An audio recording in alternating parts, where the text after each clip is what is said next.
የአሜሪካው ፕሬዚደንት ጆ ባይደን በ78ኛው የተባበሩት መንግስታት ድርጅት ጠቅላላ ጉባኤ ላይ የዓለም መሪዎች በሩሲያ ላይ በጽናትና በአንድነት ይቆሙ ዘንድ ጥሪ አቅርበዋል። በሌላም ዜና ባይደን የማዕከላዊ እስያ ሀገራት መሪዎች የቻይናና የሩሲያን ተጽዕኖ ፈጣሪነት በጽናት ይዋጉ ዘንድ ከጎናቸዋለን ሲሉ ተነሱ ብለዋቸዋል።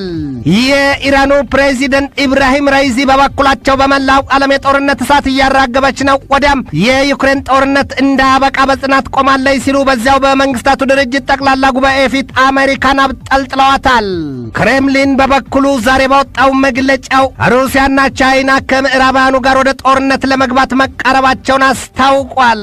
ይህንኑ ርዕሰ ጉዳይ በዓለም አቀፉ ትንታኔ ዘገባችንም መርጠን ተመልክተነዋል።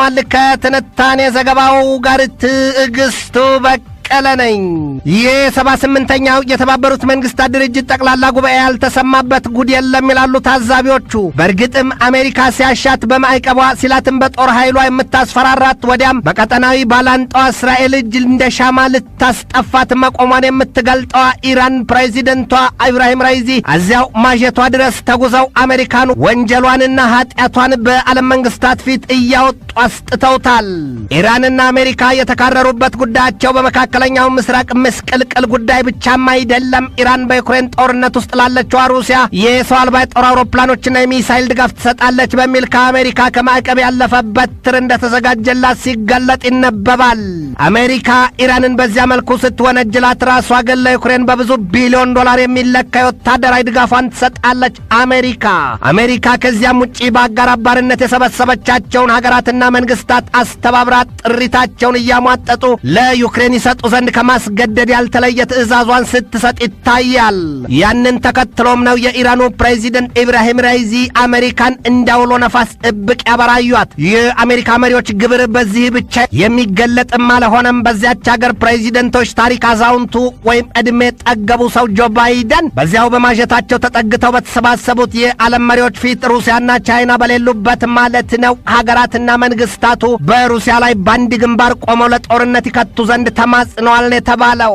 ባይደን በዚያ የመንግስታቱ ድርጅት ጠቅላላ ጉባኤ ተሰብሳቢዎቹ የዓለም መሪዎች ፊት በሩሲያ ጉዳይ በሰጡት ሰፊ ማብራሪያ ዩክሬንን ዝም ብለን በሩሲያ ክራንቻ ተላምጣ እንድታልቅ ከፈቀድን እወቁት፣ ግልጥ ይሆንላችሁ፣ አንድም ሀገር በሩሲያ ከመዋረድና ክብሩ ከመደፈር አይተርፍም ነው ያሉት። ባይደን እየታገሉ የሚያወጡት በሚመስለው ድምጻቸው ሞስኮው የዩክሬንን ሕፃናት በማጋዝ ሀብት በመዝረፍና ሀገሪቱን በማፈራረሱ ወዲህም ደግሞ ጦርነቱን በማራዘም የሀያላኑን ክንድ ለማዛልና የድጋፍ አቅርቦቶቻቸውን በሙሉ ወደ ራሷ ለማድረግ ወዲያም የምስራቅ አውሮፓን ቀጠና ሀገራት ወደ ቀደመው የሶቪየት ህብረት ዘመን ይዞታነት ለመጠቅለል አቆትማ መቆሟን ገልጠዋል። ባይደን በማጠቃለያ ንግግራቸው ሩሲያ በዩክሬን ወረራዋ በተገቢው ከተመታች አርፋም ትቀመጣለች፣ ለዚህ ደግሞ የሁላችንም ትብብርና ጽናት ያስፈልጋል ነው ያሉት። ሰውየው ወዲህ በቀጣይ ምርጫ የዕድሜያቸው ቢሉ የአመራር ጥበብና ብቃታቸው ጉዳይ ከሐሜት አልፎና ተርፎ ለራሳቸው ተገልጦላቸው ከማንም በላይ ሰራለሁ ሲሉ ያላቸውን ወኔያቸውን ማስቆጣታቸው ይታወቃል።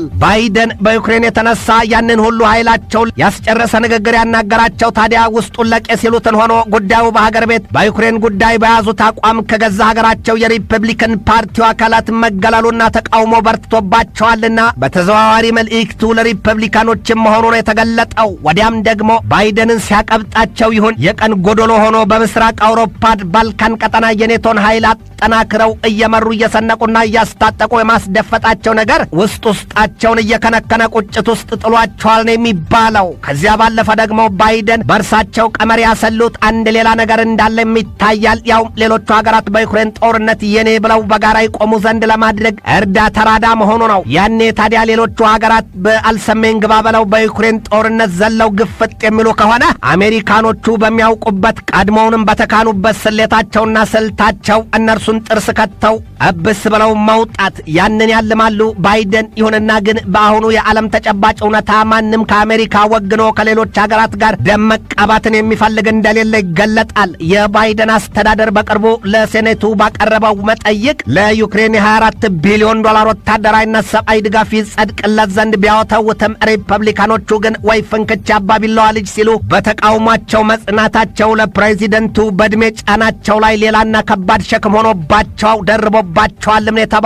ባይደን አንድ ነገር ግልጥ ላድርግላችሁ ሲሉም በተባበሩት መንግስታት ድርጅት ጠቅላላ ጉባኤ ፊት ቆመው በዚህ ግልጥ በሆነ የሩሲያ ዩክሬን ወረራ መቃወምና ከዩክሬን ጀግና ህዝብ ጋር መቆም አለብን፣ ያለበለዚያ ግን ዛሬ ዩክሬን ተወራለች፣ ነገና ከነገ ወዲያ ደግሞ ሌሎቹ ያሰፈሰፉ ወራሪዎች ሌሎች ሀገራትን ለመውረር ሰፊ መንገድ ያገኛሉ ሲሉ አብራርተዋል። ባይደን ሌሎች ወራሪዎች ያሏት በቀጥታ ቻይናን ተወራሪ ያደረጓት ደግሞ የታይዋን ደሴትን መሆኑን ውስጥ አዋቂዎቹና የነገር ሰንጣቂዎቹ መንዝረውታል።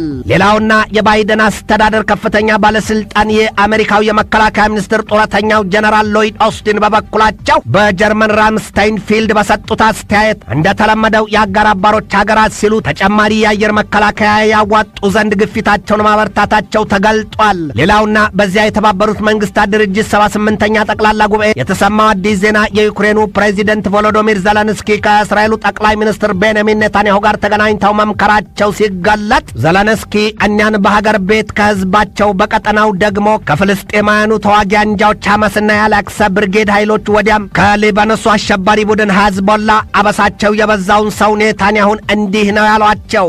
አሁን ከሶ የምጠብቀው ብዙ ነገር አለኝ። ዘለንስኪ ይህንን ተናግረው ሲጠብቁ ዝምታን ከኔታንያሁ ፊት ማንበባቸው ዳግም እንዲጠይቁ ሲያደርጋቸው ነገር በልባቸው ሞልቶ የፈሰሰባቸው ሰው ኔታንያሁ ዝምታ ከወርቅ በላይ ሚዛን ደፍቶ ዋጋ አለው ነው ያሏቸው። በተዘዋዋሪ ቁርጥ ባለ አነጋገር ኔታንያሁ ከእስራኤሉ ጠቅላይ ሚኒስትር ጽሕፈት ቤት የወጣው መግለጫ እንደሚያሳየው ታዲያ በኔታንያሁና በዘለንስኪ መካከል የተደረገው ውይይት የወዳጅነት እንደነበረና እስራኤልም በሰብአዊ ድጋፍና የዩክሬንን ምድር ከፈንጂ ነጻ በማድረጉ ሂደት ድጋፏን እንደምታደርግ አስታውቋል። ዘለንስኪ በኒውዮርክ የተባበሩት መንግስታት ድርጅት ጠቅላላ ጉባኤ አጋጣሚ ከእስራኤሉ የደህንነት ተሰቃይቶ መሞት ደግሞ ለዚህ ቤት ይቅር ትርጉሙ ነው ያሉት ዘለንስኪ በማጠቃለያቸውም ሩሲያ ከዩክሬን አግዛ የወሰደቻቸውን ሕፃናት የምታስተምራቸው ፈጽሞ የዩክሬንን ጥላቻ ሲሆን ሕፃናቱ በዚህ ወቅት ከቤተሰቦቻቸው ሙሉ በሙሉ ተቆራርጠዋል። ይሄ ደግሞ በግልጥ አነጋገር የዘር ማጥፋት ነው ብለዋል።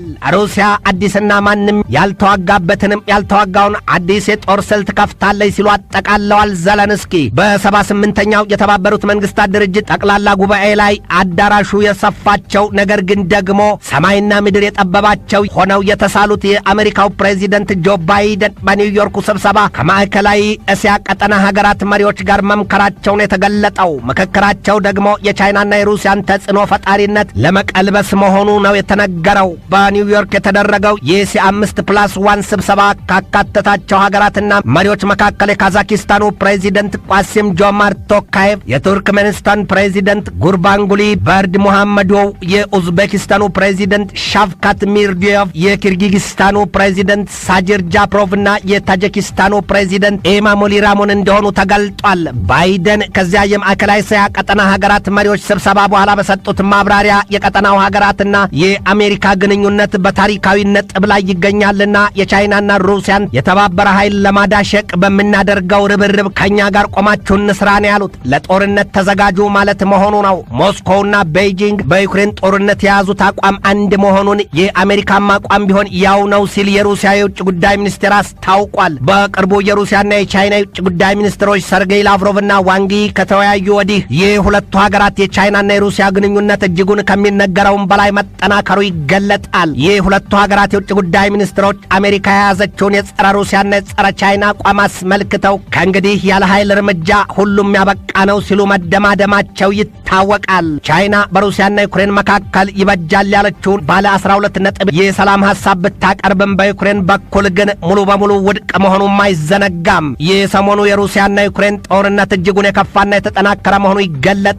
በዚያም የተነሳ ይላሉ የአሜሪካው የመከላከያ ሚኒስትር ሎይድ ኦስቲን በሰጡት ማብራሪያ የአሜሪካኖቹ ስሪቶች ኤም1 አብራምስ ታንኮች በዩክሬን ጦርነት ቶሎ ወደ ሥራ ይገባሉ ብለዋል። እኛ የአሜሪካዎቹ የኤም1 አብራምስ ታንኮች በዩክሬን እጅ ከገቡ በመልሶ ማጥቃቱም ይሁን በመከላከሉም ቁልፍ ሚና አላቸው ሲሉ ኦስቲን ተመጻድቀዋል። የአሜሪካ ስሪቶቹ የኤም1 አብራምስ ታንኮች የሚጎርሱት ጥይት ቢሉ ሌላው ቀርቶ የሚያልፉበት መንገድ ሳይቀር የጤና ችግር ያስከትላሉ ነው የሚባለው። የካንሰርና የወሊድ ችግር፣ ይሄ ማለት ደግሞ የከፋ አካል ጉዳት ያለባቸው ሕፃናት ናቸው የሚወለዱት ማለት ነው። ይህ በእንዲህ እንዳለ ሩሲያና ቻይና የግዴታ ከምዕራባውያን መንግስታትና ሀገራት ጋር ወደ ጦርነት መግባት አለባቸው ሲል ክሬምሊን አስታውቋል። ያንን ተከትሎም የሩሲያ የጦር መርከቦች በባልካን ባህር የቀጥታ ተኩስ የጦር ልምምድ መጀመራቸውን የሀገሪቱ የመከላከያ ሚኒስቴር አስታውቋል። ወዲህም ደግሞ የሩሲያና የኢራን ከፍተኛ የጦር አዛዦች በመከላከያ ትብብር ዙሪያ በጥልቅ መምከራቸው ተገልጧል።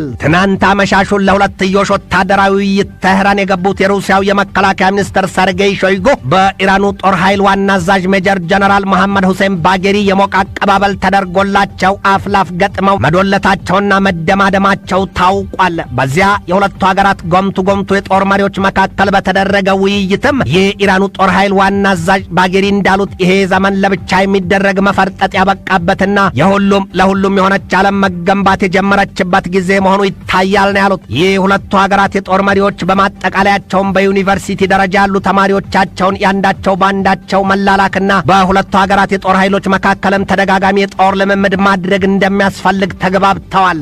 ዓለም የሰላም ማጣቷና የታላላቅ ጦርነቶች ሲጎሰሙባት ወዲያም የተፈጥሮ አደጋዎቹ ከአጽናፍ በዘግናኝ ዘገባነት ሲራገቡባት ያማነሳት የተባለ ይመስል ደግሞ በዓለም ገበያ የነዳጅ ዘይት ዋጋ ሰማይ የመርገጡ ዜና ተሰምቷል። ይህ ነዳጅ ዘይት ዋጋ በበርሜል $94.72 ገብቷል ነው የሚባለው። የነዳጅ ዘይት ዋጋ እንዲንር ካደረጉት ምክንያቶች በዋናነት የነዳጅ አምራቾቹ ሀገራት የምርት መጠናቸውን መቀነሳቸውና የዋጋ መጠን መቁረጣቸውም ነው። ይህ ደግሞ ሌላውና በተለይም የድሃው ዓለም አዲሱ በሽታ ነው። ይሄ ዘመን የበርካታ ሀገራት መንግስታት መዳከምና የእርስ በርስ ጦርነቶች፣ የአሸባሪ ኃይሎች መጠናከርና ከአንዳንድ ሀገራት የስም መንግስታት ልዩነት ማጣት፣ የመፈንቅለ መንግስት፣ የሰዎች ልቅና ገደብ አልባ ስደት፣ የሀገራትና ሀገራት ለጦርነትም ዝግጅት ከሰው ሰራሹ ሲጠቀሱ ከተፈጥሮው ደግሞ የአየር ንብረት ለውጡ፣ የከፋ ድርቅና የጎርፍ ሰቆቃ ይጠቀሳል።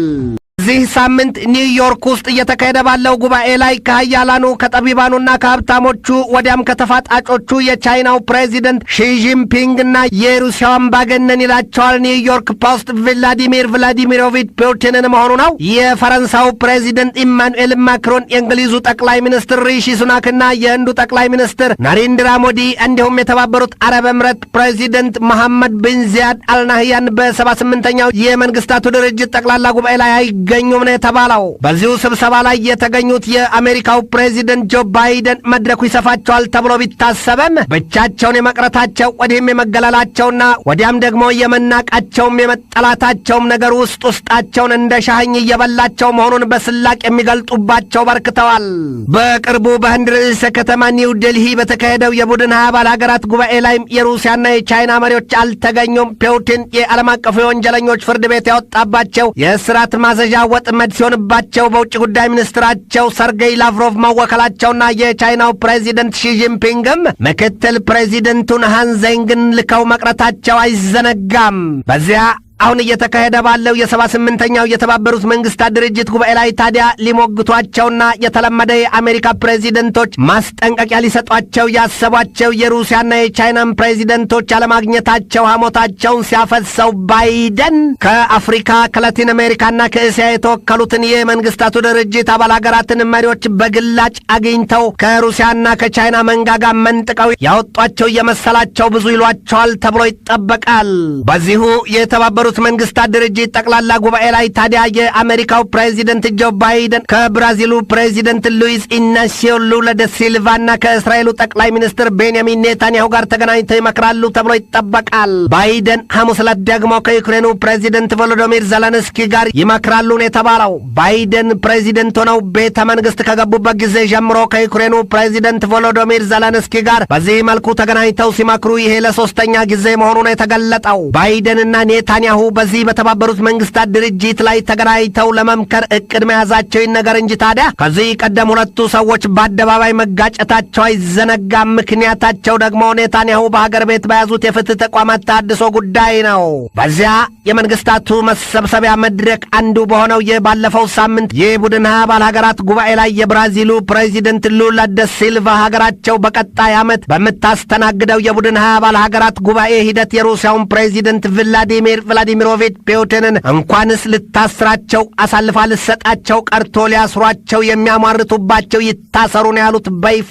ብራዚል ከላቲን አሜሪካ ሀገራት መካከል ለሩሲያ እጅጉን ቅርብና የልብ ወዳጅና አጋር መሆኗ በስፋት ይወራል። በዚህ ጉዳይ ነገር የሚሰነጥቁቱ በሌላም መጠሪያቸው የፖለቲካው ዘርፍ ተንታኞች የብራዚልና የሩሲያ ወዳጅነት ምን ያስደንቅና በብሪክስ አባልነት ተጣምረው የልባቸውን መጋራት ከጀመሩ ዓመታት ተቆጥረው የለም ወይ ሲሉ ያሳያሉ። ይህ ኃያላኑ የሀብታሞቹና የስልጡኖቹ መንግስታት ለሁለት የሰነጠቋትና የተዘናዘኗት ዓለም ቅጥ አልባና የእንፉቅ ጉዞ ይዛለች ነው የሚባለው። በቅርቡ በደቡብ አፍሪካ በተካሄደው የብሪክስ አባል ሀገራት ጉባኤ የብሪክስ ጥምረት አባልነትን ፈልገው ከ40 ሀገራት በላይ ማመልከታቸው ይታወቃል።